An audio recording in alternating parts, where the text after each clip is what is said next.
Assalamualaikum warahmatullahi wabarakatuh. Apa kabar sobat sekalian? Semoga baik-baik saja. Jumpa lagi di channel Rahmat Rumuni. Kali ini kita akan membahas berita hangat dan masih hangat diperbincangkan, yaitu kelanjutan kasus KM50 ya, yang resmi dilaporkan ke PBB. Dan tentu saja ini adalah apa yang kelanjutan dari tim pengawal TP3 dan UI Watch ya, yang ingin mengejar agar kasus ini ada kejelasan. Dan kalau tidak ada local judicial proses tidak berjalan, ya salah satunya yang masih bisa diusahakan adalah mengusahakan international justice process ya. Ini yang sesuai dilansir oleh populis.id. Langsung saja kita baca dan kita ulas, yaitu kasus KM50 resmi dilaporkan PBB, teriakan Habib Rizik Syihab sungguh menggelegar, pasang kuping baik-baik. Populis Jakarta. Tim pengawal peristiwa pembunuhan TP3 dan Universitas Indonesia UI Watch melaporkan kasus penembakan 6 Laskar Front Pembela Islam FPI di kilometer 50 Tol Jakarta Cikampek ke kantor perwakilan PBB Jakarta pada Selasa 15 November 2022. Terkait hal itu, ex-imam besar FPI Habib Rizik Syihab yang sedari awal ingin membawa kasus ini ke Pengadilan HAM Internasional langsung memberikan apresiasi kepada TP3 dan UI Watch yang telah melaporkan kasus ini ke PBB. Pernyataan Habib Rizik itu disampaikan lewat juru bicara sekaligus pengacaranya Aziz Yanuar. Alhamdulillah, Habib tentu sikapnya sama dengan seluruh pecinta penegakan hukum yang berkeadilan lainnya, yakni sangat mendukung terungkapnya rangkaian peristiwa sebenarnya yang terjadi 7 Desember 2020 Masehi yang lalu tersebut, kata Aziz Yanuar kepada populis.id Kamis 17 November 2022. Tidak sampai di situ, HRS bakal mendukung sampai terciptanya keadilan yang sejati bagi para korban, di mana seluruh pelaku yang terlibat bisa diungkap terang benderang dan mendapatkan hukuman yang seberat-beratnya, beserta seluruh pihak yang terlibat di dalamnya hingga seluruh fakta dugaan rekayasa atau cover up atas peristiwa keji tersebut, dan berujung tentunya pada penindakan tegas sesuai hukum seluruh pihak tersebut tanpa terkecuali sebelum mereka semua bertanggung jawab di akhirat tentunya, paparnya. Aziz menilai dukungan HRS itu juga dilatar belakangi atas rasa kekecewaan terhadap pemangku kepentingan yang terkesan tidak serius dan sungguh-sungguh dalam mengatasi kasus pembunuhan tersebut. Wajar jika pada akhirnya ada pihak-pihak yang mencoba menempuh jalur lain. Abainya pemangku kekuasaan dan pihak yang berwenang dalam hal ini tentu saja membuat seluruh pihak yang memiliki akal sehat dan hati nurani di Republik ini menempuh segala daya dan upaya yang sesuai hukum dan konstitusional untuk supaya kasus tadi terungkap dan memenuhi rasa keadilan, ujarnya. Ia melanjutkan, munculnya pelaporan TP3 dan UI Watch ke kantor perwakilan PBB di Jakarta menjadi bukti bahwa masih ada pihak-pihak yang peduli dan punya nurani. Berbagai upaya dimaksud, antara lain yang dilakukan TP3 dan UI Watch tersebut merupakan bukti sahih di samping ramainya netizen bahwa masyarakat negeri ini masih banyak yang waras dan memiliki nurani, ungkapnya. Sebelumnya, ex-imam besar FPI Habib Rizik Syihab turut mempersoalkan kasus penembakan 6 laskar tersebut. Ia mengaku tengah mengumpulkan sejumlah barang bukti agar bisa membawa kasus tersebut ke Pengadilan HAM Internasional. Tak berselang lama dari itu, TP3 dan UI Watch mendatangi kantor perwakilan PBB di Jakarta dengan membawa hasil penelitian terkait kasus KM50 yang telah disajikan dalam bentuk buku putih. Kasus itu diklaim sebagai tragedi kemanusiaan sehingga semua pelaku yang terlibat mesti mendapat hukuman sesuai.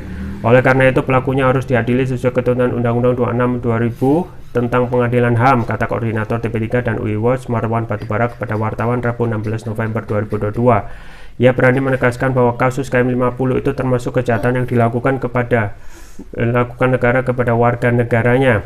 Sebab bukan karena hanya melibatkan institusi Polri, tapi juga karena dilakukan dengan cara sistematis dengan melibatkan angkatan bersenjata dan aparatur negara lainnya. Pembunuhan 6 laskar 6 pengawal HRS telah melanggar ketentuan Konvensi Wina 93 dan Statuta Roma 98, kata Marwan. Ya, sobat sekalian, itu ya memang untuk kasus ini benar-benar kita harus dikawal ya, karena ini ya adalah menyangkut nyawa anak bangsa, termasuk di dalamnya adalah 6 laskar FPI ya. Jadi sobat sekalian ya, kita ketahui ya sedari awal ya, memang tidak ada goodwill dari pemerintah terkait bagaimana memproses yang kejadian extrajudicial killing ini ya di pengadilan ya. Kita ketahui ya, untuk kasus-kasus lain yang juga menelan korban jiwa, misalnya untuk kasus Sambo itu ya, itu ada dorongan dari presiden ya. Kemudian juga yang kita juga sesalkan untuk kasus Kanjuruhan, saat ini belum ada kejelasan ya untuk siapa yang bertanggung jawab, kemudian dalam proses pengadilannya ya, dan lain sebagainya. Jadi kita sangat prihatin ya dengan pengadilan saat ini, yang kita lihat banyak sekali unsur politiknya daripada unsur keadilan. Di satu sisi ya, di zaman rezim ini banyak sekali nyawa itu meninggal, tetapi nyawa itu seakan murah ya, seakan murah.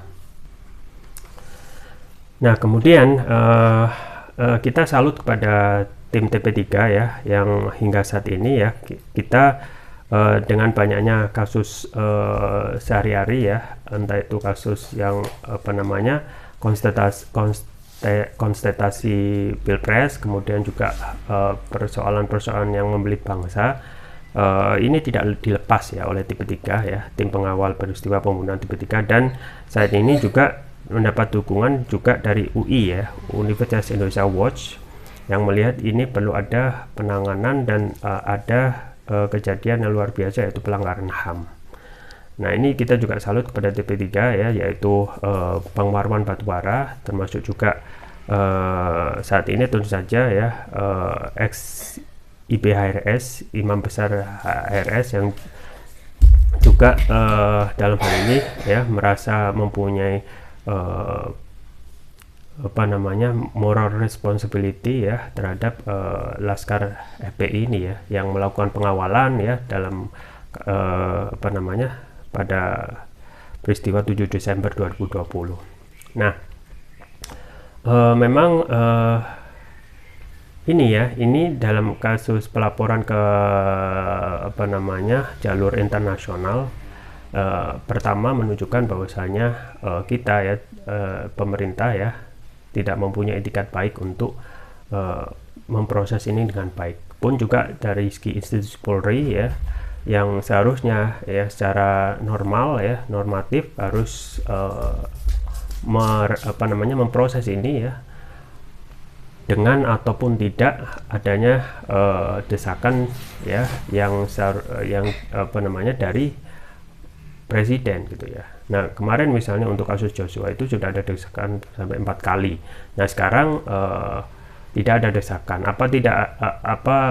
Apa maksudnya tidak perlu diproses? Kan itu jawabannya. Dan yang paling harus diingat adalah Kapolri ya. Kapolri itu sudah mengatakan bahwasanya untuk kasus KM50 ini bisa diproses kalau ada novum gitu ya. Kalau ada novum ya.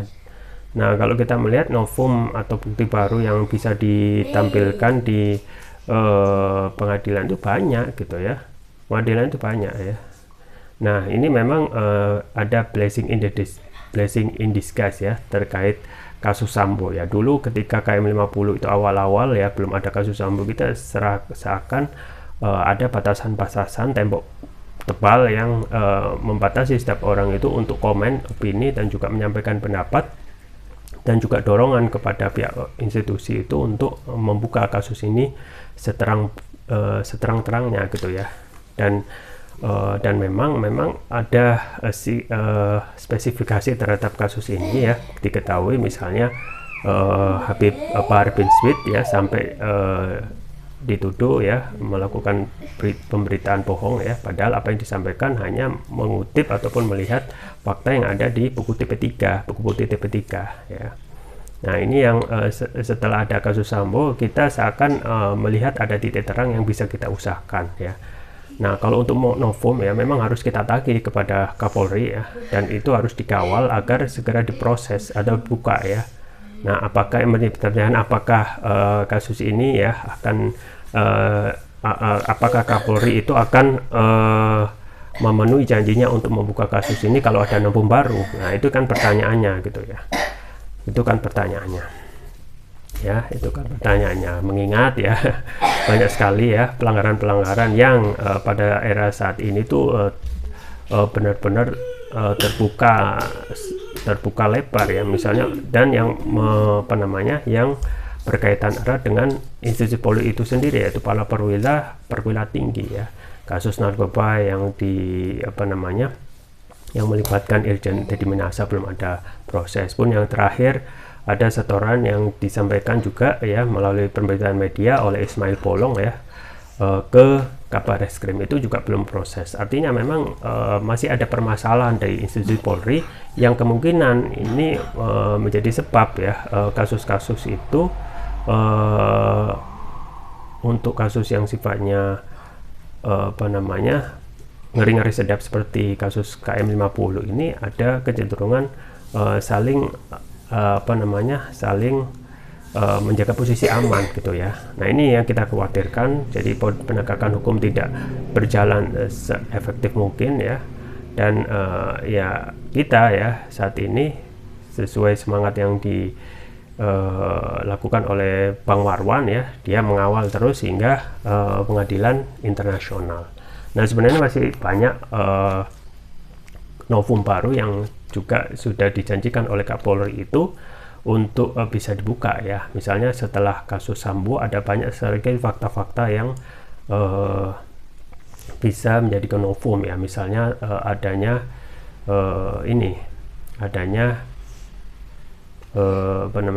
fakta-fakta yang bisa digali dari buku putih TP3, itu satu ya. Yang kemudian ada fakta yang juga disampaikan di pengadilan Verdi Sambo, bahwasanya tim CCTV yang ada di Verdi Sambo itu sama seperti yang tim CCTV KM50, itu dua ya. Yang ketiga yaitu ada mobil ya bekas Laskar FPI yang disimpan sebagai barang bukti, dan itu bisa menjadi fakta ya, tiga. Kemudian empat, adanya fakta-fakta ya dari persidangan Habib Bahar bin Smith yang bisa diangkat lagi ya menjadi novum ya. Kemudian yang terakhir adalah adanya keterlibatan Satgasus yang sudah disampaikan juga pada pengadilan Verdi Sambo ya. Jadi 5 ya. Sebenarnya juga banyak sekali ya fakta-fakta kalau kita melihat. Tinggal bagaimana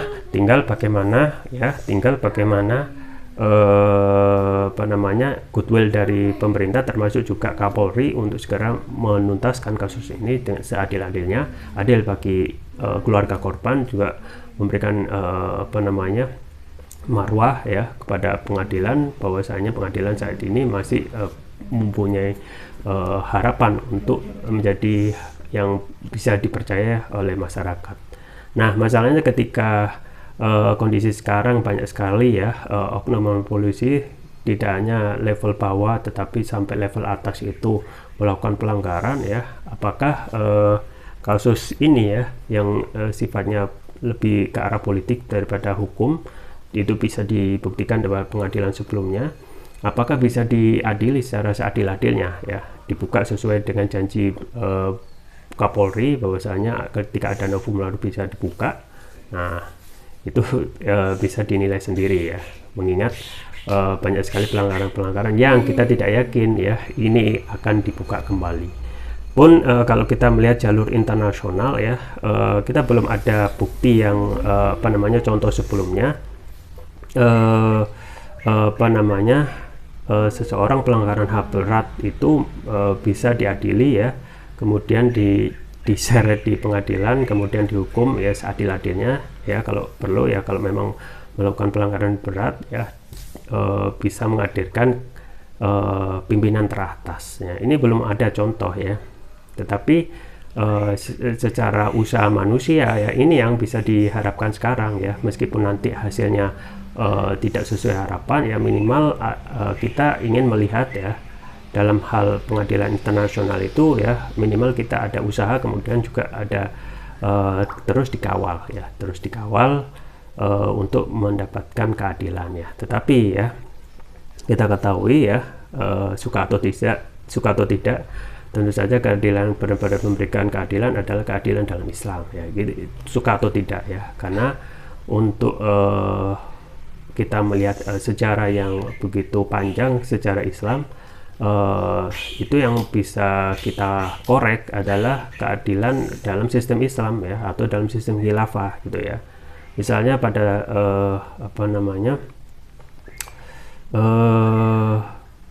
adakah ya contoh dari sistem pengadilan manapun yang bisa memberikan keadilan ya, bahkan bisa menyeret kepala negara itu untuk diadili ya. Di Islam ada ya.